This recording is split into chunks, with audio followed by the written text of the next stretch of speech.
नमस्कार साथियों, दृष्टि एचसीएस में आप सभी का स्वागत है। साथियों, आज का सेशन बड़ा इंटरेस्टिंग है क्योंकि हम लोग एक ऐसे छोटे से गांव के बारे में चर्चा करेंगे हरियाणा के, जिसने प्रशासन को सीधा चुनौती दी। अपनी प्रशासन के सामने एक डिमांड रखी थी। पहले इस गांव ने, प्रशासन ने उस डिमांड को स्वीकार नहीं किया। उसके बाद फिर प्रशासन के सामने इन गांव वालों ने धरना किया, प्रदर्शन किया और लगभग 61 दिनों के अनवरत धरने और प्रदर्शन के बाद अभी फाइनली जो सरकार है, प्रशासन है, उन्होंने डिमांड को स्वीकार कर लिया है। और सबसे अच्छी बात इस आंदोलन की ये है कि ये जो आंदोलन था ये पूर्णतः लोकतांत्रिक जो तरीके थे उसके थ्रू रहा। गांव में जो महिलाएं हैं और गांव के जो बुजुर्ग हैं उनका इसमें अहम रोल रहा।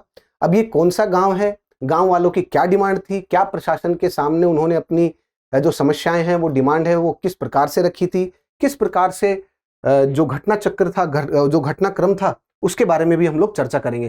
साथियों, ये जो गांव है ये है हांसी के पास, एक चनौत गांव है और इस गांव में 15 मई से शुरू हुआ लगभग 61 दिन का ये अनवरत धरना रहा और इसमें ये जो धरना है ये सफलतापूर्वक समाप्त हुआ और जल आपूर्ति से संबंधित ये धरना था।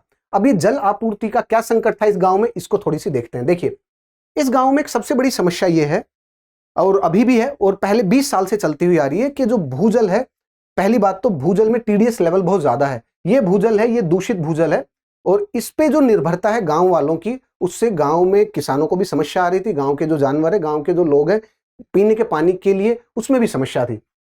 फिर गांव वालों की समस्या को दूर करने के लिए प्रशासन ने भी कुछ प्रयास किया। प्रशासन ने जल जीवन मिशन के तहत ये कोशिश की कि जो भी गांव है उनको ड्रिंकिंग वाटर सप्लाई किया जाए। लेकिन इसमें यह समस्या थी कि 8-9 किलोमीटर दूर से पाइपलाइन आ रही थी, वहां से पानी आ रहा था, उसमें इरेगुलरिटी थी।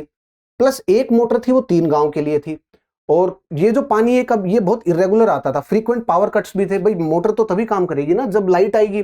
तो अब लाइट ही 10-12 घंटे आएगी तो फिर उसके बाद 3 गांव को आपको सप्लाई करना, एक गांव में 2-3 घंटे आप मोटर चलाएंगे और गांव में इतने ज्यादा घर हैं तो कैसे पानी की पूर्ति हो पाएगी। तो गांव वालों की ये समस्या थी।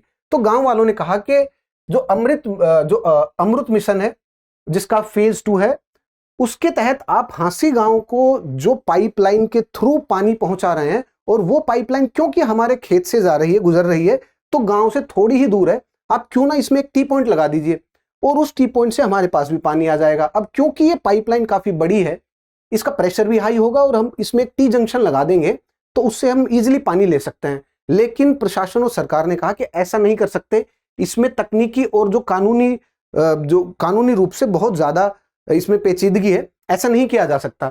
तो गांव वालों की ये डिमांड थी, क्योंकि ये हमारे खेतों से भी जा रही है, किसान के खेतों से, उसमें कोई मुआवजा भी नहीं लिया हमने, एक टी पॉइंट लगाने में परेशानी हो रही है। फिर गांव वालों का ये कहना है कि कुछ समय बाद प्रशासन ने उनकी डिमांड को स्वीकार कर लिया और वहां पर एक टी पॉइंट लगा दिया। लेकिन प्रशासन का यह कहना है कि वो जो टी पॉइंट लगाया था वो गैर कानूनी था और उसके बाद प्रशासन वहां पर आया और प्रशासन ने रात में उस टी पॉइंट को हटा दिया वहां से। उसके बाद क्या हुआ कि उसी समय गांव के जो लोग थे, विशेष तौर पर महिलाएं और विशेष तौर पर गांव के जो बुजुर्ग थे, गांव के जवान भी थे, वो सभी आए। उन्होंने शांतिपूर्ण जो प्रशासन के सामने अपनी डिमांड रखी, प्रशासन को ऐसा ना करने के लिए कहा, उनको टी पॉइंट हटाने के लिए उन्होंने रोका। कोई हिंसा नहीं हुई उसमें, लेकिन प्रशासन ने उस समय थोड़े बल का प्रयोग किया। प्रशासन ने वहां पर आंसू, जो गैस के गोले थे, वो भी दागे और उससे जो गांव वाले थे उनकी डिमांड और उग्र हो गई और उन्होंने जो धरना प्रदर्शन है अपना और बढ़ा दिया। और आने वाले जो उस इंसिडेंस के बाद आने वाले जो दिन रहे, उसमें गांव के आसपास के जो और गांव थे उन्होंने भी अपना इनको समर्थन दिया। उसी के साथ साथ हरियाणा में भी जो खाप पंचायतें थी उन्होंने भी इस गांव को समर्थन दिया।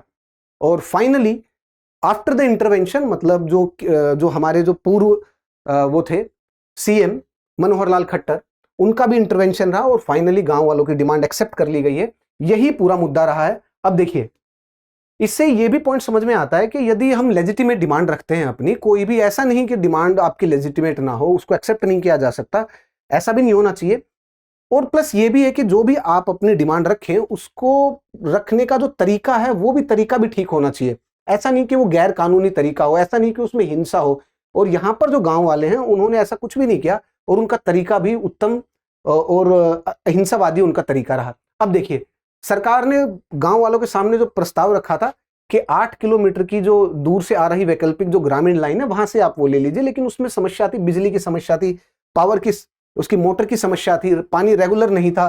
तो गांव वालों ने ये डिमांड रखी थी कि वहां से जो ये पानी आ रहा है, मतलब ये जो नई पाइपलाइन है जो शहर में पानी पहुंचाएगी, वहां से हमें कनेक्शन दे दीजिए, उससे हमारी सारी समस्याएं दूर हो जाएंगी। ये पूरा का पूरा घटनाक्रम रहा। किस प्रकार से? अच्छा, जब सरकार ने कहा कि ये जो टी पॉइंट आपने लगाया है, और गांव वालों ने कहा कि प्रशासन की मंजूरी और सरकार की मंजूरी के बाद लगाया है, फिर जब प्रशासन इसको उखाड़ने के लिए आया उस टी पॉइंट को, और उस रात में उखाड़ भी दिया प्रशासन ने, फिर उसके बाद एफआईआर भी दर्ज हुई। लगभग 31 किसानों के ऊपर एफआईआर दर्ज हुई। कुछ ग्रामीण नेता थे, उनके ऊपर भी एफआईआर और मुकदमा हुआ। और ये जो मुद्दा है ये सोशल मीडिया पर फैल गया। ये मुद्दा हरियाणा की जो सरकार के जो उच्च अधिकारी थे उन तक भी पहुंचा, हरियाणा में जो नेता थे, किसान नेता थे, उन तक भी पहुंचा, उन्होंने भी अपना समर्थन दिया। और फाइनली जो यहाँ पर खाप पंचायत थी, लगभग 30 से ज्यादा खाप पंचायत हरियाणा में जो थी, उन्होंने अपना समर्थन दिया। और जींद में पीएम मोदी की जो रैली अभी हुई थी, जिसमें हाइड्रोजन जो ट्रेन थी उसका उद्घाटन हुआ, जो पीएम मोदी की जो रैली थी उसको भी घेरने की बात हुई। यहां तक ये मुद्दा पहुंच गया था। फाइनली अभी जो हुआ है उसमें कुछ इस प्रकार से है कि जो तत्काल राहत, मतलब 4 इंच की जो टी कनेक्शन है वो गांव वालों को दिया गया है, और उसका तकनीकी समाधान भी निकाला जाएगा कि जो, क्योंकि मेन लाइन उसका प्रेशर बहुत ज्यादा होगा, और ये जो लगभग ये 36 इंची पाइपलाइन होगी, ये जो है 4 इंची है, तो इसीलिए हो सकता है कि इसका प्रेशर बहुत ज्यादा हो और ये इसको झेल ना पाए और ये पाइप फट जाए, लेकिन उसका समाधान भी किया जाएगा। अब सरकार की तरफ से अब समाधान आ गया। अब देखिए उसके बाद मुख्य भाखड़ा जो शहर जो पाइपलाइन है, इसमें जो दबाव है उसको कुछ इस तरीके से मेंटेन करेंगे ताकि छोटी पाइप भी सरवाइव कर जाए। ये फाइनली समझौता हुआ है, और आने वाले दिनों में देखा जाएगा कि किस तरीके से चीजें और आगे बढ़ेगी। और इससे सबसे बड़ी सीख यही देखने को और समझने को मिलती है कि लोकतंत्र में जो जनता जनार्दन है उसी के पास सत्ता है, और जनता जनार्दन यदि प्रशासन से भी कोई डिमांड रखती है तो प्रशासन को उस डिमांड को एक्सेप्ट करना पड़ेगा। भले ही कुछ समय तक प्रशासन उसको नेग्लेक्ट कर सकता है, लेकिन लेजिटिमेट डिमांड है, सही तरीके से रखी गई है तो मानना ही पड़ेगा। और चनोद जो गांव है हांसी के पास, उसने पूरे देश और प्रदेश को उस तरीके के बारे में, जो पुराने जो गांधी जी के जो तरीके थे उन पे नजर दोबारा से जो पब्लिक है उनको रखने के लिए बोला कि देखिए आप लोग कि किस तरीके से डिमांड को एक्सेप्ट कराना चाहिए, किस तरीके से रखना चाहिए। सो साथियों, आपको कैसा लगा? आपको क्या इंस्पिरेशन इस गांव से मिलती है, एक बार जरूर बताइएगा कमेंट सेक्शन में। आज के सेशन में इतना ही। Thank you very much. जय हिंद, जय भारत, नमस्कार साथियों। अब एग्जाम की तैयारी को और बेहतर करने के लिए हमारे चैनल को लाइक, शेयर और सब्सक्राइब करना ना भूलें।